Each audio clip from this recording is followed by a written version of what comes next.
নমস্কার বন্ধুরা, আমি রত্নার পাকশালায় আপনাদের সবাইকে স্বাগত জানিয়ে প্রতিদিনের মতো আজও একটা নতুন রেসিপি নিয়ে চলে এসেছি আপনাদের সঙ্গে। আশা করি আপনাদের সকলেরই ভালো লাগবে। বন্ধুরা, ভিডিওটি প্রথম থেকে শেষ পর্যন্ত দেখার অনুরোধ রইল। ভালো লাগলে লাইক, শেয়ার, সাবস্ক্রাইব করতে ভুলবেন না। আর হ্যাঁ বন্ধুরা, আমার চ্যানেলটিতে যারা নতুন, চ্যানেলটিকে সাবস্ক্রাইব করে অবশ্যই আমার পাশে থাকবেন। বন্ধুরা, 25শে ডিসেম্বর বাড়িতে আমরা সবাই কেক খাই। আজ কিন্তু দোকান থেকে না কিনে বাড়িতে কিভাবে সহজভাবে কেক বানানো যায় সেই রেসিপিটাই কিন্তু আপনাদের সঙ্গে শেয়ার করব। তাহলে চলুন রেসিপিটা শুরু করি।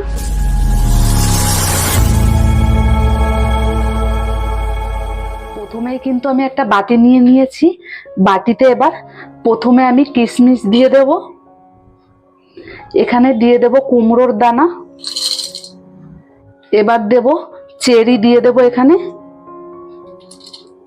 আর এখানে আছে কালো কিশমিশ দিয়ে দেব,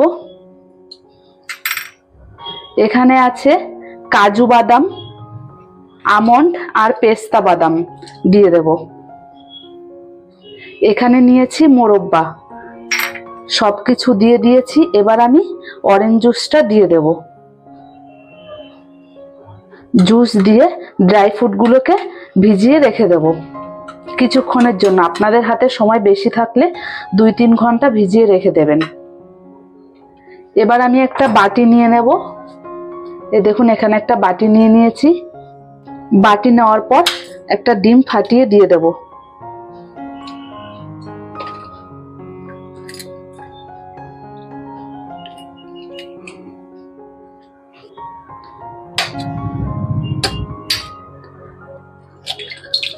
দুটো 4টে ডিম আমি এখানে দিয়ে দেব। এখানে আমি 4টে ডিম দিয়ে দিয়েছি। ডিমটা দেওয়ার পর এখানে আমি বাটার নিয়েছি, 150 গ্রাম বাটার নিয়েছি। এবার আমি একটা হ্যান্ড ব্লেন্ডার নিয়েছি, হ্যান্ড ব্লেন্ডার দিয়ে ডিমটাকে ভালো করে ফেটিয়ে নেব।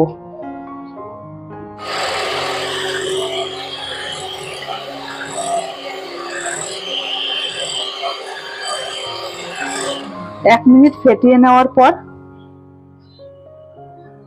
কিছুটা পরিমাণ চিনি দিয়ে দেব।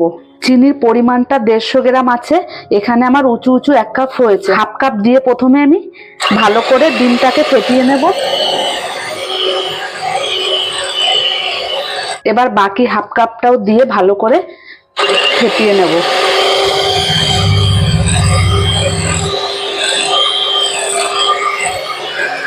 ভালো করে ফেটিয়ে নিয়েছি 2 থেকে 3 মিনিট।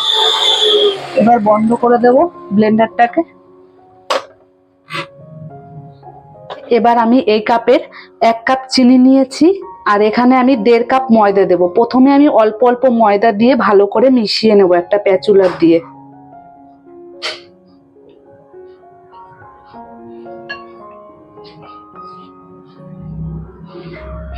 অল্প অল্প দিয়ে ভালো করে মিশিয়ে নেব।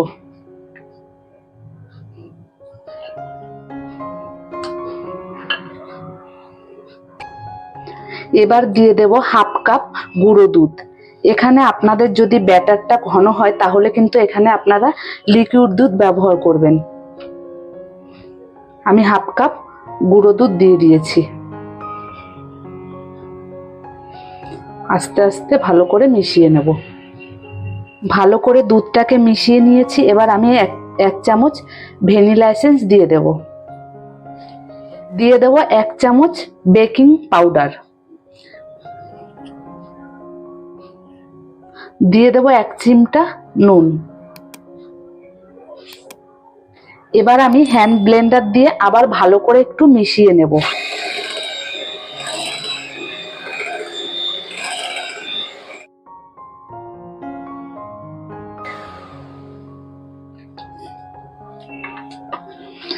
এই দেখুন, ব্যাটারটা দেখুন, এরকম ঘনত্বেই রাখবেন। এবার আমি ড্রাই ফ্রুটের ওপর ময়দা দিয়ে দেব।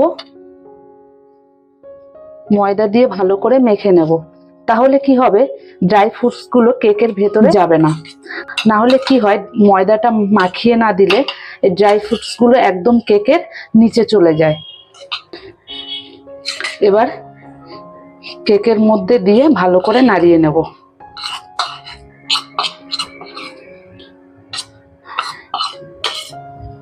এখানে আমি 180 গ্রাম ড্রাই ফ্রুটস নিয়েছি।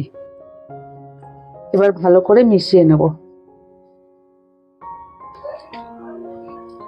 এবার আমি যে পাত্রে কেক বানাবো সেই পাত্রটাকে গ্যাসের উপর বসিয়ে আমি গ্যাসটাকে জ্বালিয়ে দেব। 5 মিনিট হিট করে নেব।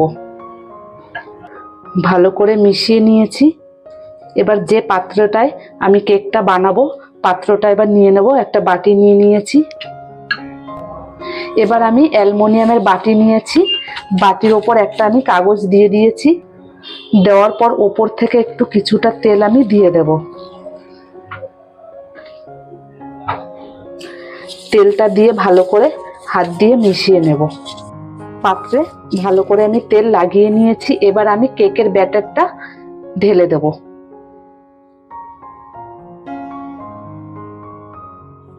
দেখুন ব্যাটারটা আমি দিয়ে দেব।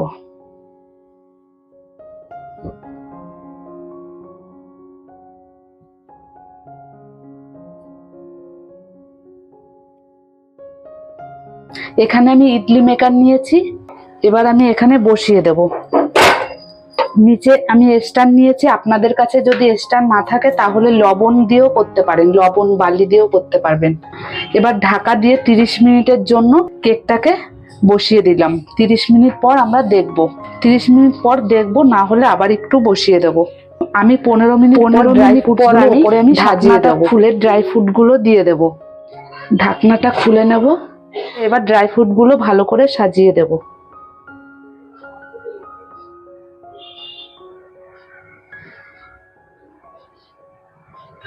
সব ড্রাই ফ্রুটস গুলো দেওয়া হয়ে গেছে উপর দিয়ে সাজিয়ে। এবার ঢাকা দিয়ে হতে থাকবে। 15 মিনিট হয়েছে। আরো 20 মিনিট হওয়ার পর ঢাকনাটা তুলে দেখে নেব।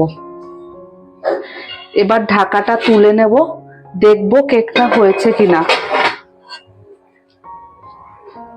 এই দেখুন সুন্দর হয়েছে। এবার আমি একটা চামচ দিয়ে ভেতরে ঢুকিয়ে দেব, দেখব হয়েছে কিনা। এখনো হয়নি, আর একটু হবে। এবার আর একটু ঢাকা দিয়ে রেখে দেব।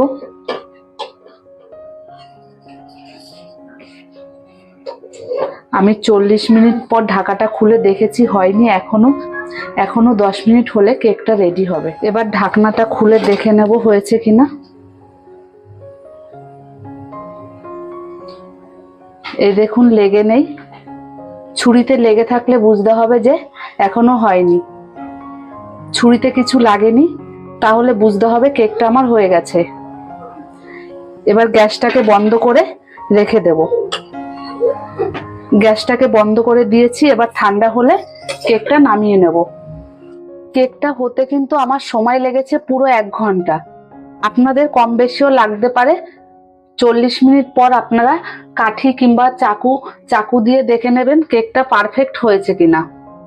এবার আমি দেখিয়ে দেব কেকটা কতটা সফট হয়েছে। আমি দেখিয়ে দেব।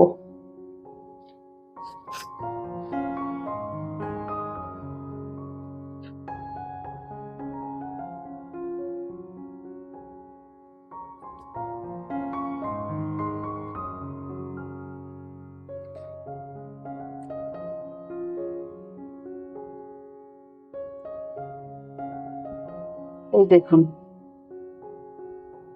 কতটা সফট হয়েছে, দেখেছেন? আমি যেভাবে করেছি আপনারা যদি সেইভাবে করেন, আশা করি আপনারাও পারফেক্ট ভাবে এই ফুড কেকটা বানাতে পারবেন। তাহলে বন্ধুরা ভিডিওটি এখানে শেষ করছি। দেখা হবে পরের ভিডিওটিতে।